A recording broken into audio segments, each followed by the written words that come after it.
بسم الله الرحمن الرحیم. ملګرو که غواړو چې موږ د ورډ کې مکمل لیټر یا خط یا یو مکتب ولیکو، نو موږ څنګه لیکو؟ هغې دپاره اسان چل دی. لکه بالفرض موږ سره په ورډ کې چې دی دا یو خط لیکل شوی دی د مدیر په نوم باندې، دا موږ څنګه لیکو؟ دې دپاره ملګرو اسانه طریقه ده. اول به موږ راشو، دلته به ځان ته خالي فایل ورکېږو، دا چې ملګرو اوکې کړه. نو چونکې موږ لیکل د پښتو دي، نو موږ به اول څه انتخابو؟ دا به انتخابو. تاسو څنګه موږ ویلي دلته به دا خپله څه شي انتخاب شي. بالفرض موږ د الفجر باره کې لیکل غواړو، نو پهله به ځان ته دغه پښتو کړو، موږ پښتو کړه. دا د ما بالفرض ولیکل الفجر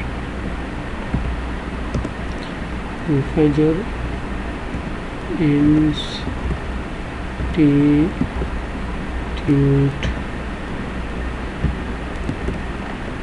دا ملګرو موږ ولیکل، دا اوس ولیکل، دا انتخاب داسې م انتخابولی شو، کنې کنټرول ای و بیا م انتخابېږي.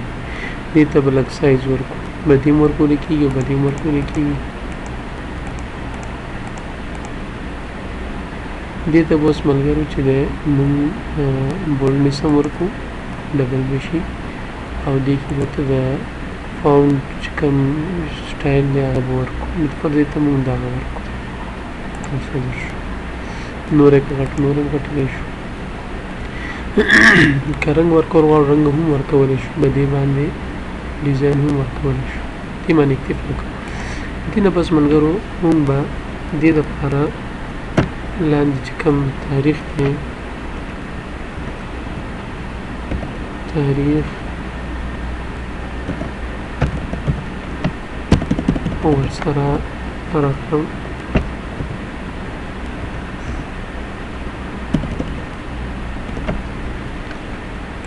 اوس دا چې دی ملګرو موږ دې لاندې که خط کول غواړو، دې باندې به کلیک کړو، دې شیز باندې، دې لاندې به دا لیکل ښه راشي. دې نه لاندې به مکتوب موږ لیکو. دې ته اوس موږ ډیزاین ورکړو، دا هم انتخاب کړو. دلته به راشو، دې ته هم چې دی یو خوندور ډیزاین څه کړو؟ انتخاب کړو. فاونټ بالفرض موږ دا انتخاب کړو. هغې نه پس ملګرو موږ انټر بټن ووهو، نو دا به هلته لاندې راکوز شي. دلته ملګرو موږ بالفرض سلام اچوو.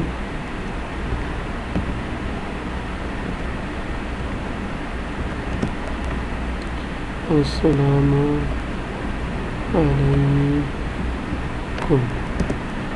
ورحمة الله وبرکاته هم ولیکئ،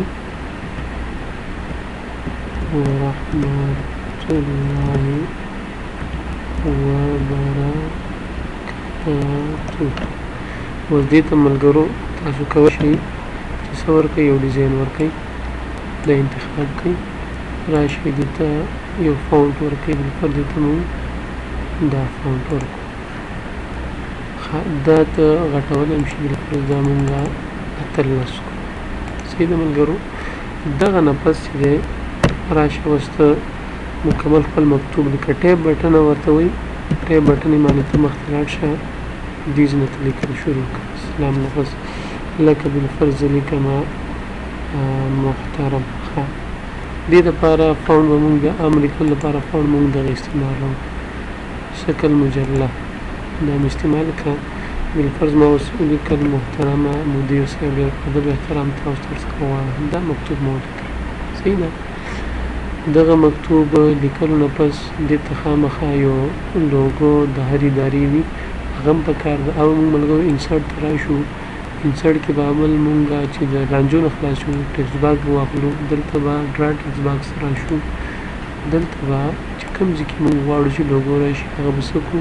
هغه ځای به انتخاب. بالفرض ما دا ځای انتخاب، دې کې به دنده کلیک کړو، بیا به انسرټ ته راشو، بیا هلته پکچر یعنې تصویر، لوګو موږ سره تصویر په شکل کې وي، دې باندې به انتخاب کړو. موږ سره بالفرض مختلف لوګوګانې. اوس بالفرض موږ دغه لوګو د امارت والا راخلو، ډبل کلیک به وکړو، دا به راشي. اوس دې کې ملګرو خامخا یو دا به اډر شي او دا به اډر شي، نو دا ډېر بدې ښکاري.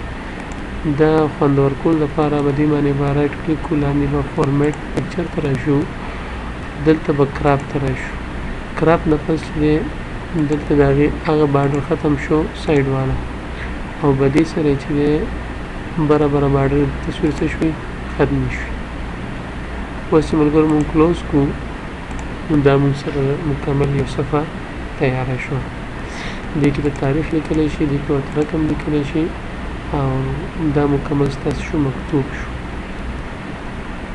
اوس که ملګرو غواړئ چې زه به هر ټایم مکتوب لیکم نو هر ټایم مطلب دا جوړوم هغې دپاره اسان چل دی ملګرو تاسو دا مکتوب ولیکلو دا لیکلم لا نه دي کړي دا به سره وران کړئ دا هم سره بیک سپیس باندې وران شو دغه فایل به سیف کړئ څنګه به سیف کړئ دلته به راشئ او سیف ایز به ووایئ سیف ایز چې کله تاسو ووهلو نو دلته به تاسو دلته ورلډ ټمپلیټ په نوم باندې ورلډ ټمپلیټ دا څلورم چې کوم دی دا چې کله تاسو سیف کو زه ځان ته انتخاب کې بالفرض په ډیسکټاپ باندې سیف کوم د الفجر په نوم باندې دا ما سیف کو اوس دا پروګرام ما څه کو بند مکمل کلوز مې دا بل مې کلوز کو ټول مې کلوز کړ او دلته مو سره الفجر انسټیټیوټ په نوم باندې فایل دا چې کله سره خلاص کړم تا ته به عمده مکتوب تیار کړو صرف دې نه ته پکې څه کوه لیکل پکې کوه صحیح شو ملګرو